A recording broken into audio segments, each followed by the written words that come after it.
drive her away.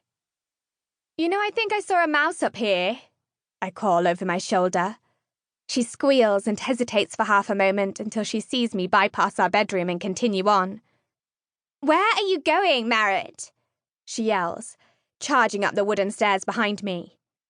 No one ever wanted either of us. But I hope I hide it better than she does. She aged out of the mill a year before I did, and the bitterness has settled into her like rot. The kind that repels people with one whiff. The kind that doesn't want anyone to have what she doesn't.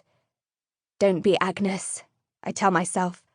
You want Eve to have a family, even if it means they take her away. The last person I have left in the world. Maybe this time my mind will finally stitch these lies well enough to hold. "I don't know why you care so much," Agnes says behind me. "The Madsons have plenty of girls to choose from. Eve has almost no chance of getting picked." "Stop talking, Agnes." I round the landing to the 3rd floor. Agnes is wrong. Ness must believe that Eve has a very good chance, in fact, because Ness is having the girls dance, and Eve is the best dancer of them all.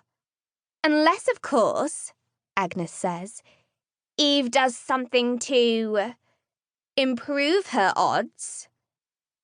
I pause on the final step. It gives a shrill creak under my weight. "What do you mean?" I ask coldly. "Nothing really.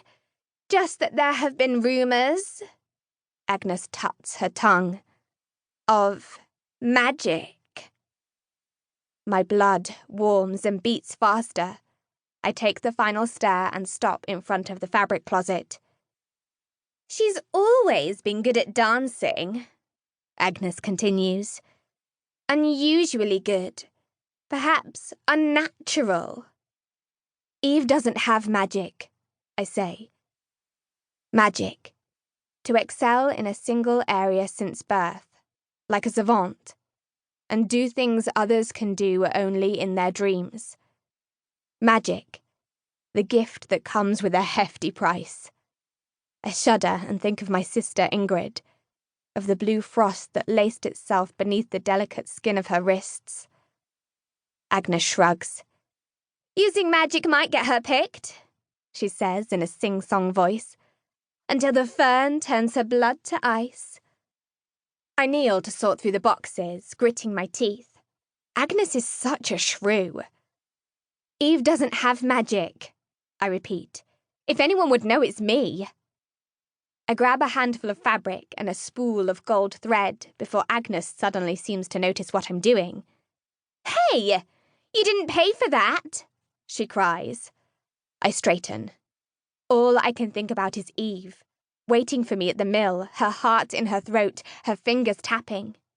How much I want the Madsons to pick her today. How much I don't. "I'll tell Thorson." Agnes crosses her arms and steps in front of me, challenge swimming in her cold blue eyes. "He'll kick you out, and I'll have our room all to myself again." In that case, I shove past her and grab the small bottle of glass beads I've been dreaming about.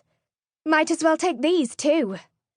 Her scandalized gasp is faintly satisfying, and I whirl around to close the distance between us, so that for once I am the threatening one. "Strike a deal with me, Agnes," I say. "What do you want?" She narrows her eyes and thinks, smoothing the front of her apron.